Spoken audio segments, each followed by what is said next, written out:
What's up guys, it's Charles here with Rocket Punch Army to do a review of the ES Gokin Series 15 Gordian the Warrior by Action Toys. Right here we'll see it comes in a nice little plastic bag which we're going to remove so we can check out the box. As with all other ES Gokin Series robots, this comes in an incredible box, guys. Look at how glossy that is. It's got the nice metallic logos there on the bottom. Nice corrugated cardboard, very thick, very meaty. If we look back here, it's got some incredible photography. It's very old school feeling until we get to the inside. And what I mean by that is that there is no styrofoam. You kind of almost expect this to have a lot of styrofoam, but it doesn't. But in this case, it's not a bad idea not to use styrofoam, because if you guys are familiar with the original Guardian, it's called the Guardian in the Godiken line, which is the original vintage version, that came with styrofoam, and all the little vinyl figures would just melt right through the styrofoam. So in the long run, using plastic is better, not only for the figures but also the environment. And here is the little color instruction booklet, very high quality. Let's take a look at that actually.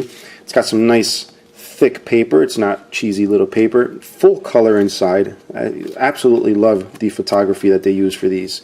Which makes it a little more fun to look at the booklet, even though it's just instructions on how to get the combination going, and also how to use all the little gimmicks here and the stands. Alright, so let's take a look at the figure.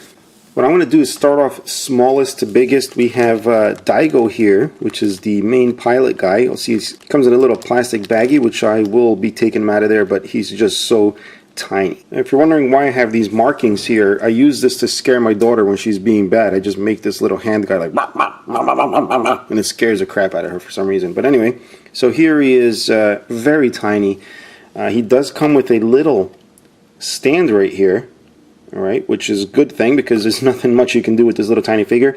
It's also got an included Clint, which is a little Jaguar type robot thing, which we'll also check out in just a moment. Now, while I can't get that close to him, you can see it is just spectacular detail. I mean, let me just hold an X-Acto knife here behind him. You'll see how small he is. It's just incredibly amazing they could detail something that small. I'd hate to be the guy painting these at the factory. Now, the next one we're going to check out is this little guy here, which is called Protteser. Now, Protteser is the first of the three robots. Daigo, when he's in trouble, gets into Protteser. That's right, he goes right into the main body of this little guy. And when this little guy is in trouble, he goes into the body of this guy, which is Dellinger, right? And he comes in a nice little plastic baggie.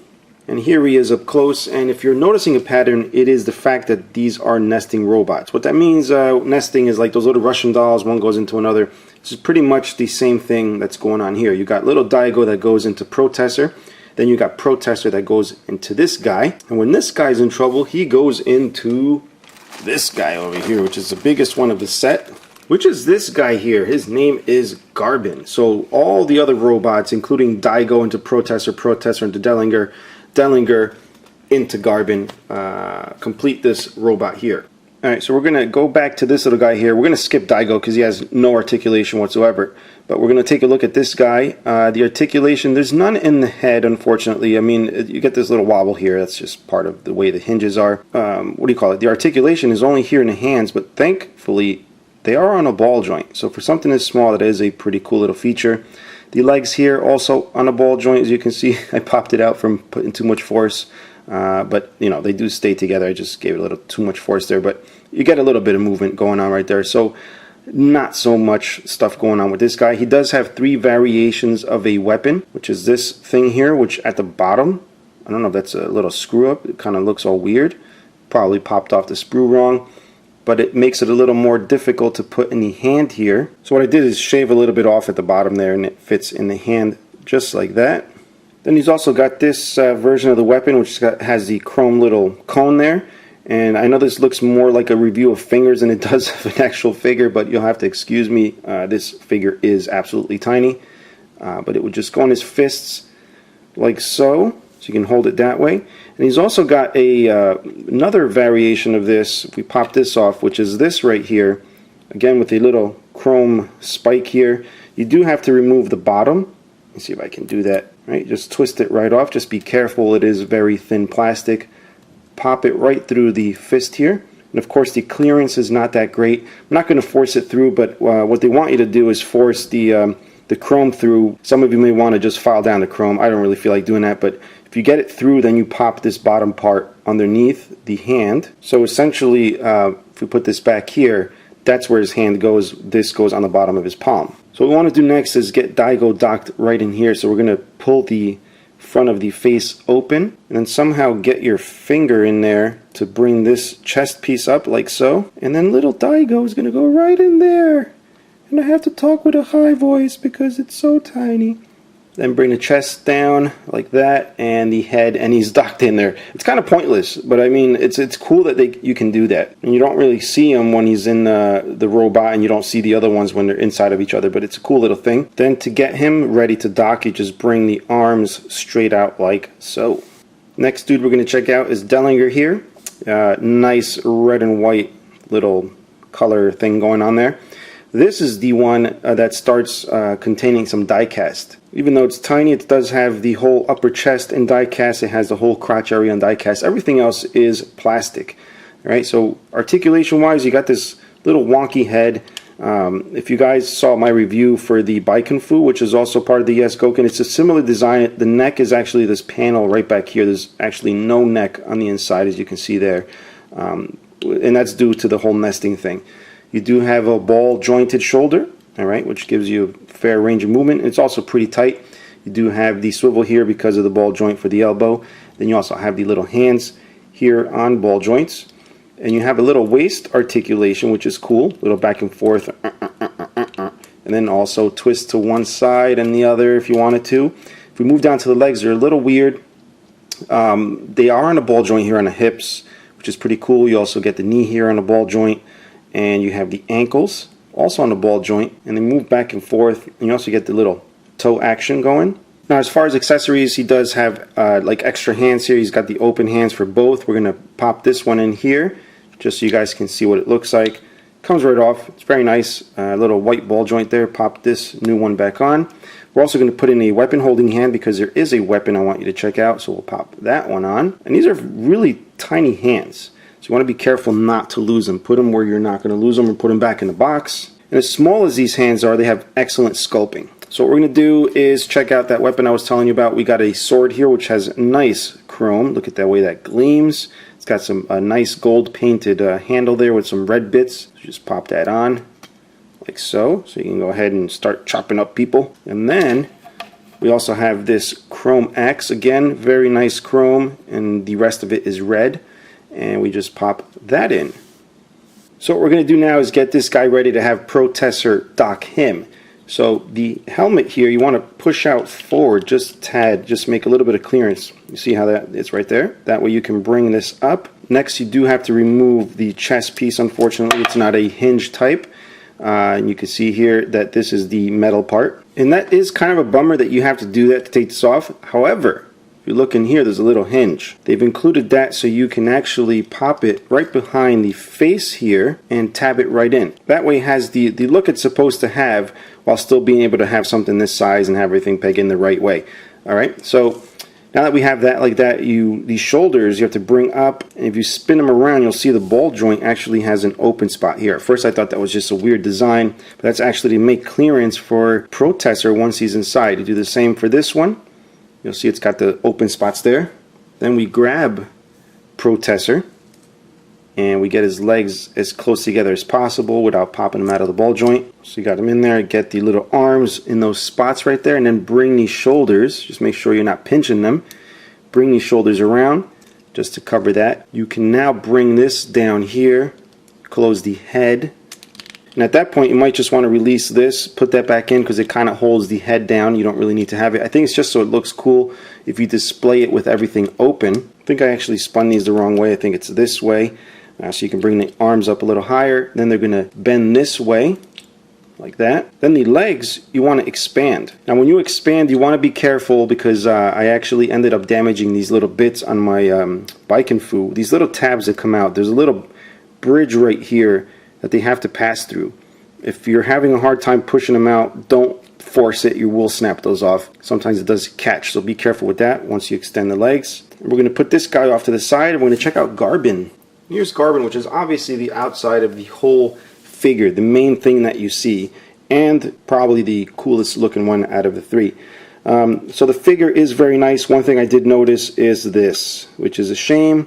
Hopefully just by tightening the screw here, that knee will not flop around. It doesn't really mess up stability of the figure when standing because it does have pretty big feet, but it is kind of annoying. Very reminiscent of the original Godaiken ones where the little blue plastic thing would break that wouldn't hold the knee. So I think this is just like a tribute to those older figures. And of course, I'm just kidding, guys, but you know, it is a coincidence. But figure itself looks really good, very hefty for its size, considering it is a hollow figure, and that would be because of the amount of die cast this has. You unfortunately don't get the whole upper chest area. This back part, which I thought was going to be die cast, is actually plastic, but you get these two front plates here. This chest plate and this crotch plate here is die cast. You also have the feet and the lower legs. Now this also suffers from that little wonky type kind of neck here, just like Biken Fu. It's just a plate back here.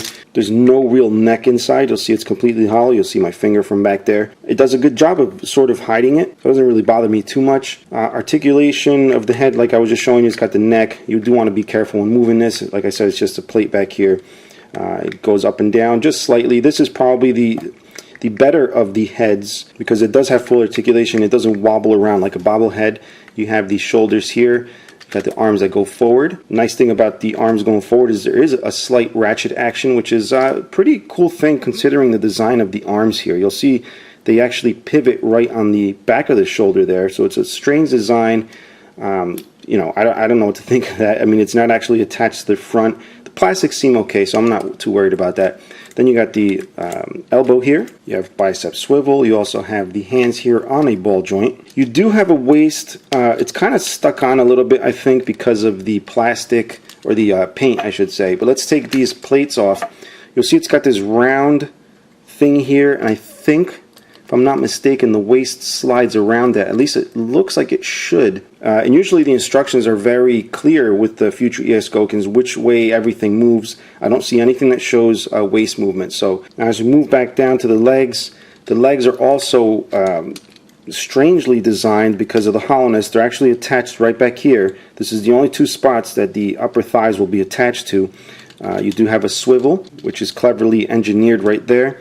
You have the knees, again, loose on this one.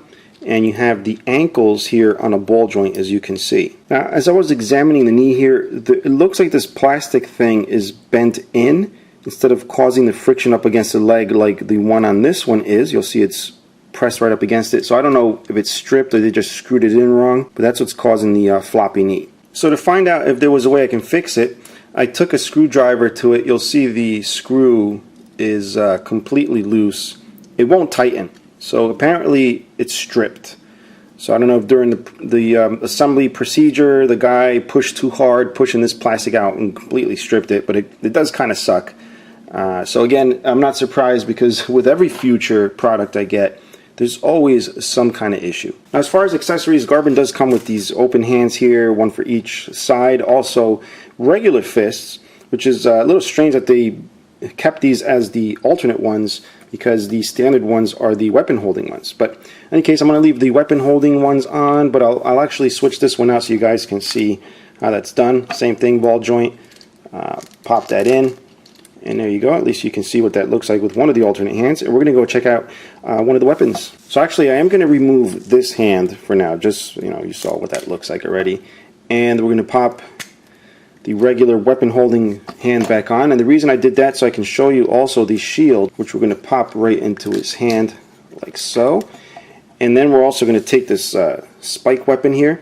To get that into his hand, you'll notice this big round piece will not go through the hand, so you want to pop this off, bring it through the bottom, feed it in, and you can pop that on. So that's what he looks like with this weapon and his shield. But I think one of the coolest weapons is this right here. It's got this big, huge sword with excellent chrome. It's just got a little dust particles on there, but no biggie.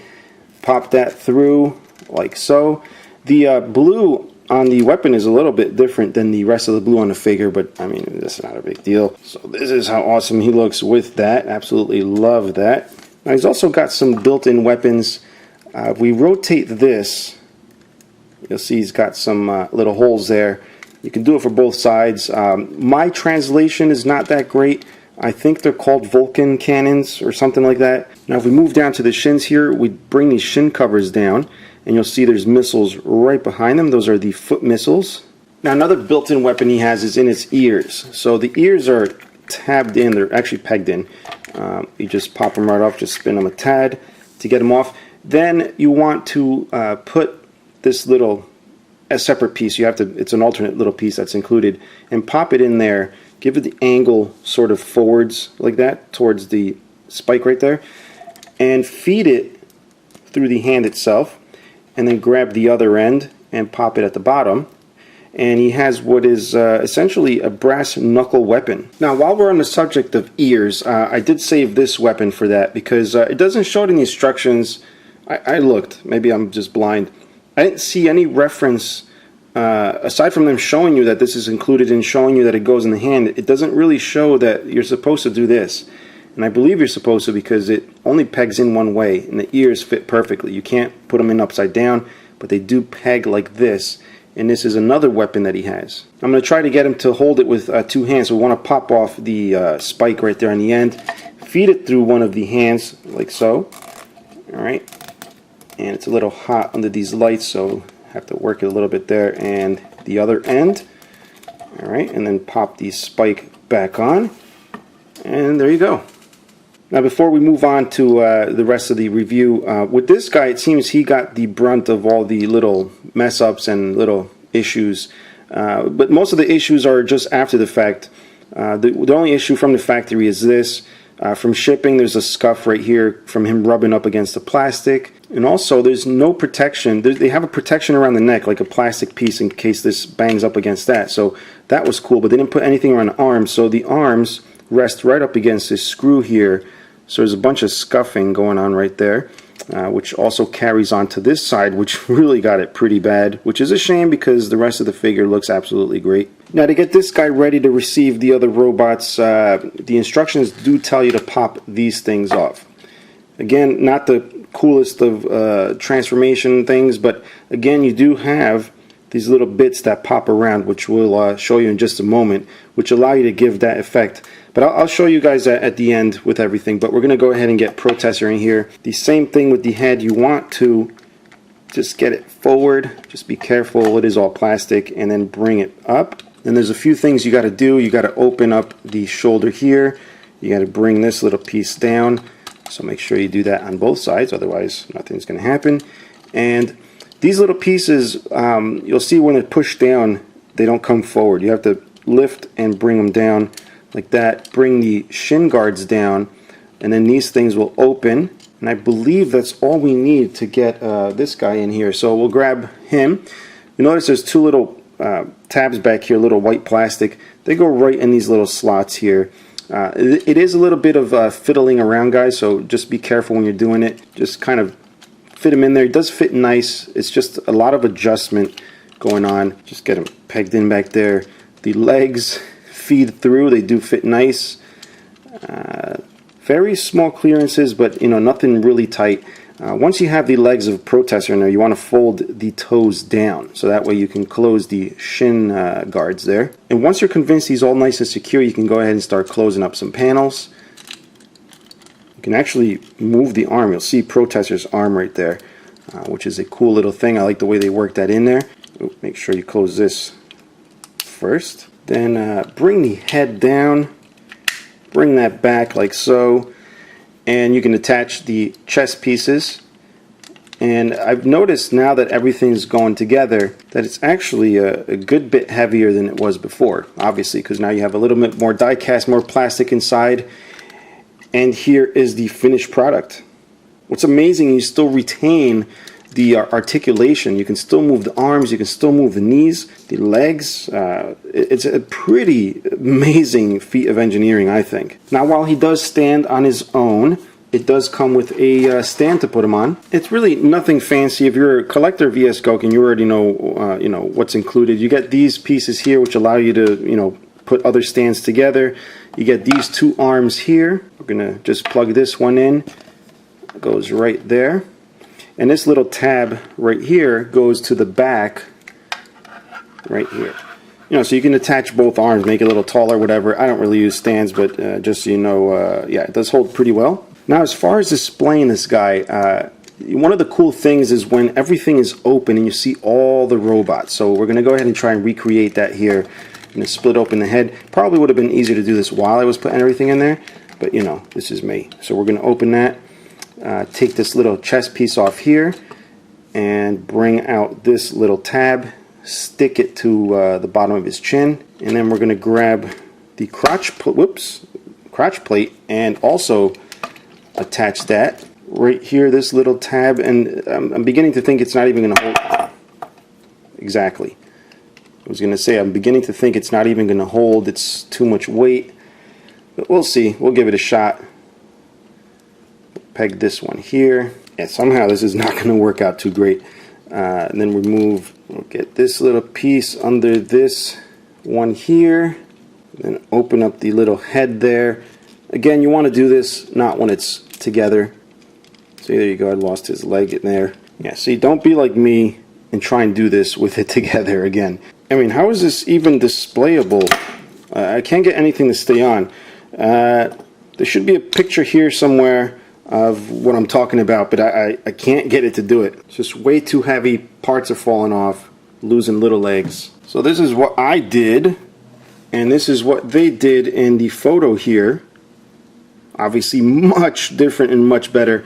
I can't find any way to lock those things in place, so that's pretty much a stupid thing for me to do on this. Especially right here, the face, you'll see these little tabs. That's what holds the face to the sides, like, you know, when you take it off for the LED feature. So these little tabs really aren't going to hold this metal die-cast pieces. And if they do, I mean, any little knock or something is just going to make everything topple over. Yeah, I was going to give it another go. It's just everything, literally everything falling off. You got thumbs falling off. You got little Daigos running around. You got little leg pieces falling out. It's not worth it to me. If you guys have the patience, please share the picture if you're able to do this on your own. But yeah, whatever. Yeah, mother, I did it. Alright, so let's carefully remove everything here because there's one last thing I want to show you. But first we're going to take these pieces out. I'm going to let you watch me take it out to see if there's any issues we run into, which I didn't the first time I took it out, but it was a little tough without getting limbs to pop off. But as you can see, he is coming out rather easily. You do want to be careful with the legs on this guy, and I'm talking specifically here. There's a little piece that goes around the top of the leg. What you want to do is spin it. It's kind of hard to see, but it closes around the leg. You want to open it. You'll see there's an opening now. Then the leg can fish right through. So be careful. Don't tug him out too hard. Now that we have him taken apart, there is another thing I'm going to show you guys while he's like this. Is bring this up, and he's actually got a filler body piece right here. So you can have everybody displayed, and then if you recall, I did say it has neck or whatever. You do have this filler body piece that does fill up the inside. Now the reason they have this, you'll see it's got a clear visor here. It almost looks like Snake Eyes from G.I. Joe. And that's because there's an LED feature, which is really cool. Thankfully, there's nothing to unscrew. It's just a little tab. You open it up. It's got a slot for 2 LR41s, which I finally keep handy. You notice there's a round end and a flat end. You want to keep the flat end to the left, and they do wedge in rather easily there. And then put the little cover back on, and they don't work. Alright, so I think I've figured it out, guys. Apparently the flat side is not to the left, flat side is to the right, even though the instructions say otherwise. So yeah, at least mine. And here it is, so you can see I'm not crazy. It's got the plus side to the left. Anyway, we're going to put the cover back on, and then we'll install it first before I show you the feature there. Bring the head down, but you'll see the eyes are not clear. So what you want to do is take off that face mask like I showed you and replace it with this alternate one. Just slides right in like normal. Bring that down. Let's put the chest pieces back on, give them the full look here. Crotch panel, and that was dumb because I can't hit the switch. We'll hit the switch here, put that on, and you'll see even though the eyes actually looked like a clear yellow, they are now green with the LED on. So let's take a look at that, which is a pretty cool little feature there. It's always welcome with all these SD figures. A lot of them do have the glowing eyes, and it looks absolutely amazing with this one. Now, Gordian stands about 6 inches tall from the bottom of his feet to the tip of his antennas, but I think scaling with other robots is in order right now. Here he is compared to some of the other smaller ES Gokin releases. Here he is next to some Arcadia and Yamato figures. Here he is next to one of the larger in the line, the T28FX ES Gokin. How about a Super Robot Chogokin God Sigma? A Hasbro and SH Figure Arts Stormtrooper, a Masterpiece Exhaust, and a slightly eaten bar of soap. Overall, I really dug this figure. It does have its issues, the little paint chips and little loose things and strip screws, but hopefully that's not the case with yours if you decide to pick it up. If you want to do that, you can click the link below, guys, and if you want to support the channel, these reviews do not get any easier as time goes by. There's a little thing you can click up here and support the channel so I can bring you more reviews. If you have any questions or comments, leave them below. Until next time, bye-bye.